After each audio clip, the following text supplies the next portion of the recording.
Shalom saudara-saudaraku yang dikasihi Tuhan, segala puji bagi Tuhan kita Yesus Kristus. Jumpa lagi dengan saya, Pastor Yahya Iskandar, masih dalam serial video-video mengenai tafsir terhadap beberapa teks firman Tuhan yang menarik untuk dibahas. Dalam video kali ini, kita akan mengupas tema setiap manusia yang meninggal, rohnya tidak berdaulat lagi. Setiap manusia yang meninggal, rohnya tidak berdaulat lagi. Saudara-saudara yang dikasihi Tuhan, dalam video yang lalu kita sudah membahas bahwa manusia sesungguhnya adalah makhluk kekal.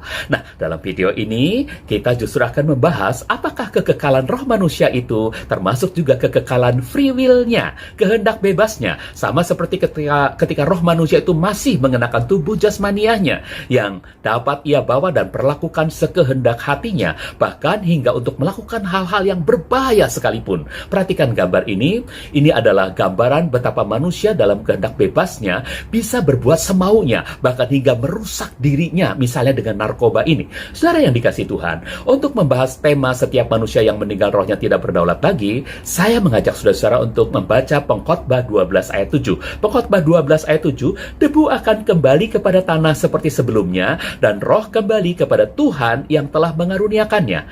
Nah, berdasarkan ayat di atas, saudara, banyak orang Kristen meyakini bahwa ketika ia meninggal, rohnya pasti langsung masuk surga. Mengapa?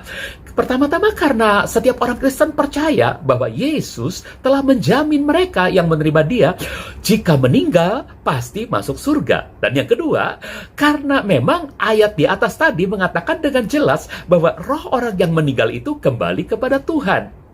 Bukankah Tuhan itu berada di surga? Berarti kan rohnya langsung masuk surga. Nah, saudara-saudaraku, inilah yang pertama-tama perlu kita luruskan. Benarkah setiap orang Kristen yang meninggal rohnya langsung masuk surga? Langsung artinya begitu meninggal rohnya tidak kemana-mana dulu, langsung ke surga. Hal itu tidak benar, saudara-saudaraku. Dalam video yang akan datang, saya akan coba mengangkat tema ini dan kita bahas secara tuntas. Saudara-saudaraku, kita kembali kepada tema kita. Sebenarnya ayat ini tidak berbicara khusus mengenai kematian orang percaya, melainkan kematian manusia secara umum. Mengapa? Karena memang secara eksplisit Pengkhotbah 12 ayat 7 tidak menyebutkan kematian orang Kristen atau orang percaya. Sebab yang dimaksud orang percaya atau orang Kristen adalah setiap orang yang percaya dan menerima Yesus Kristus sebagai Tuhan dan Juru Selamatnya, yang kepada mereka Tuhan Yesus sendiri telah menjanjikan hidup kekal. Nah, saudaraku, lihat gambar ini. Ini adalah foto sekelompok orang percaya atau orang Kristen yang sedang beribadah di dalam sebuah gereja.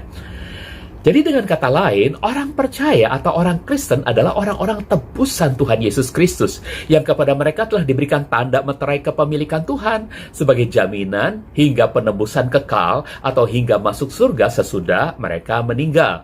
Itu dapat kita baca dalam Efesus 1 ayat 13 dan 14, ya.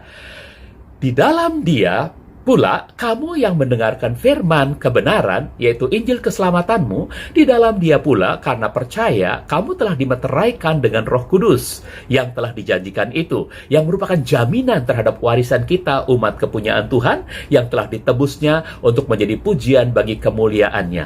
Nah, saudara-saudaraku, memang orang Kristen yang percaya akan masuk surga, tetapi tidak langsung masuk surga. Nah, kita kembali kepada Pengkhotbah 12 ayat 7, ya. Ternyata Pengkhotbah 12 ayat 7 tidak ditujukan kepada orang percaya melulu atau kepada orang Kristen, sebab ayat ini ditulis oleh penulis yang hidup pada zaman Perjanjian Lama, yang oleh banyak penafsir diyakini Salomo putra Daudlah penulisnya, yang hidupnya kira-kira 950 tahun sebelum Kristus. Perhatikan gambar ini, saudaraku. Ini adalah gambar lukisan Raja Salomo, putra Daud yang bijaksana itu. Nah, untuk mengetahui konteksnya, kita dapat mengulik beberapa ayat dalam Pengkhotbah 12 itu, saudaraku. Kita coba ayat yang pertama, Pengkhotbah 12 ayat yang ke-1. Ternyata tulisan ini ditujukan kepada mereka yang oleh Salomo dianggap sebagai anak-anak muda. Pengkhotbah 12 ayat 1a saja, ingatlah akan penciptamu pada masa mudamu. Nah, kemudian coba kita lihat dalam Pengkhotbah 12 ayat yang ke-9. Di situ berita ini tertuju kepada umat. Pengkhotbah 12 ayat 9a, lebih jauh karena pengkhotbah itu berhikmat, ia terus mengajarkan pengetahuan kepada umat. Nah, selanjutnya, jika kita baca Pengkhotbah 12 ayat 12, maka muncul istilah lain lagi, yakni istilah anakku. Ya, Pengkhotbah 12 ayat 12a.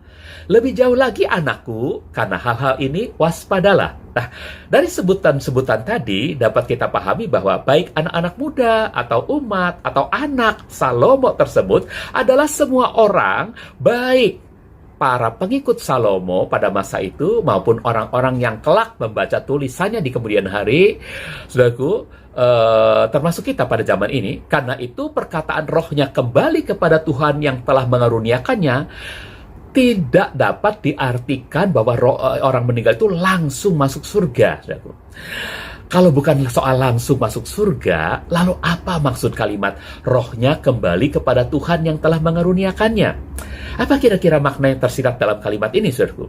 Menurut saya, kalimat ini menjelaskan bahwa setiap orang yang mati, siapa saja, rohnya kembali kepada genggaman tangan Tuhan. Atau rohnya kembali kepada kekuasaan dan pengendalian Tuhan sepenuhnya untuk ditempatkan sesuai dengan ketentuannya. Nah, perhatikan gambar ini, saudaraku. Ini adalah ilustrasi gambar nafas hidup atau roh manusia yang berada dalam genggaman tangan Tuhan.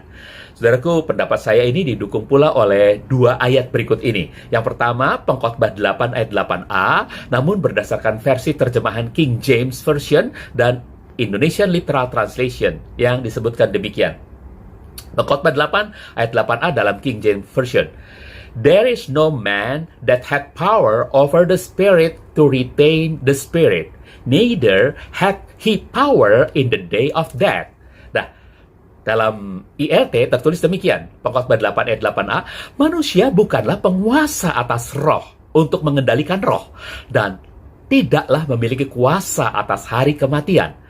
Saudara, ayat di atas jelas menyatakan bahwa manusia bukanlah penguasa atas rohnya, juga tidak bisa mengendalikan rohnya. Kalau begitu, pasti ada sosok penguasa atas roh manusia sesudah dia meninggal. Siapa dia? Saudaraku, kita baca dulu ayat yang kedua. Ayat yang kedua dalam 1 Samuel 2 ayat yang ke-6. 1 Samuel 2 ayat yang ke-6, Yahweh-lah yang mematikan dan menghidupkan, yang menurunkan ke alam maut dan yang mengangkat dari sana. Nah, itulah bukti bahwa setelah manusia meninggal, rohnya kembali kepada kekuasaan tangan Tuhan dan pengendalian Tuhan sepenuhnya untuk ditempatkan sesuai dengan ketentuannya. Nah, saudara-saudaraku yang terkasih, sekarang kita dapat menyimpulkan bahwa selama roh itu masih lekat dalam tubuh darah daging manusia itu, dia bisa menggunakan seluruh kebebasan mutlaknya, free will-nya, kecuali terhadap datangnya kematian. Lalu, sejak datangnya kematian yang tidak dapat ia tolak, sejak itulah sebenarnya seseorang itu telah kehilangan kebebasan mutlaknya. Maka mulai sejak itu dan seterusnya, roh manusia itu tidak lagi memiliki kebebasan mutlak. Lihat gambar ini, saudaraku.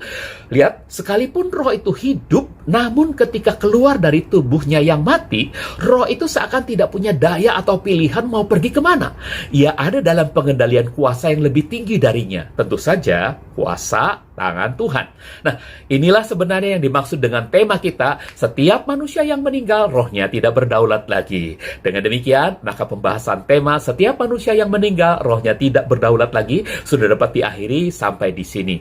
Untuk video yang akan datang, saudaraku, saya pikir akan sangat menarik jika kita membahas tahapan perjalanan roh orang percaya sesudah meninggal. Tahapan perjalanan roh orang percaya sesudah meninggal. Karena itu, video yang akan datang, saya akan beri tema orang percaya yang meninggal, rohnya tidak langsung masuk surga. Orang percaya meninggal, rohnya tidak langsung masuk surga. Baiklah, saudaraku yang dikasih Tuhan, jika melalui video ini saudara merasa diberkati, silahkan share kepada teman-teman saudara dan mohon subscribe-nya juga ya saudara-saudara. Terima kasih. Jangan lupa saksikan video berikutnya dengan tema orang percaya yang meninggal, rohnya tidak langsung masuk surga. Tuhan Yesus Kristus memberkati kita semua. Amin.